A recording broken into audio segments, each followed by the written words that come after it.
What if I told you that there's a type of computer that doesn't just process information as ones and zeros, but can exist in multiple states simultaneously? What if the same computer could solve certain problems that would take our best supercomputers longer than the age of the universe?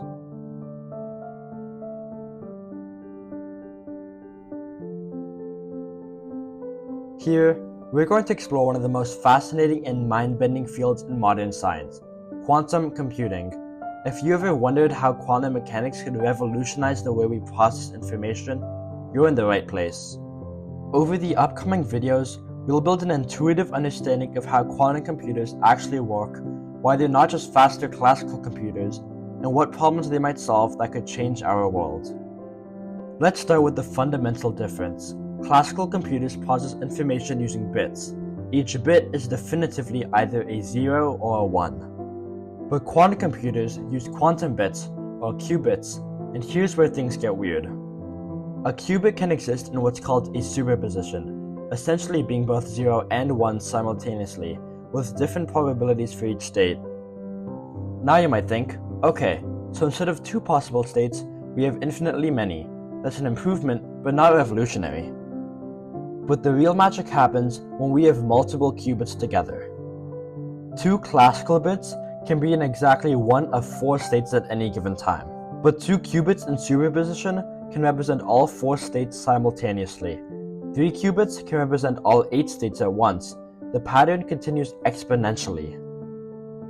But superposition is just the beginning.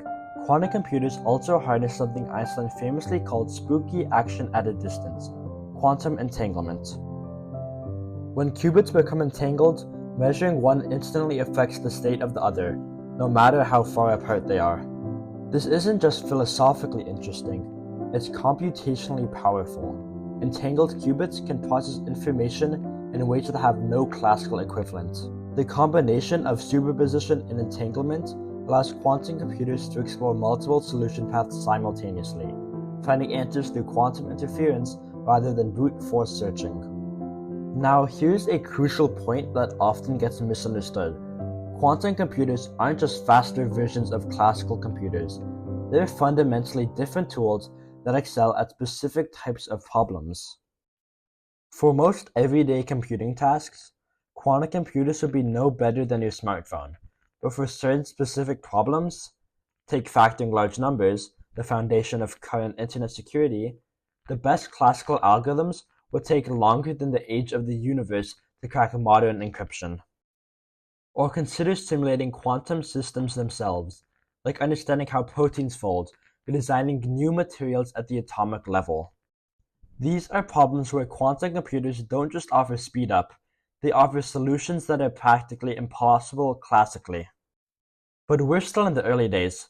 Current quantum computers are incredibly fragile. Quantum states are easily disrupted by heat, vibration, and electromagnetic fields. That's why quantum computers operate at temperatures colder than outer space and require extensive isolation. We're in what's called the NISQ era, noisy intermediate-scale quantum devices.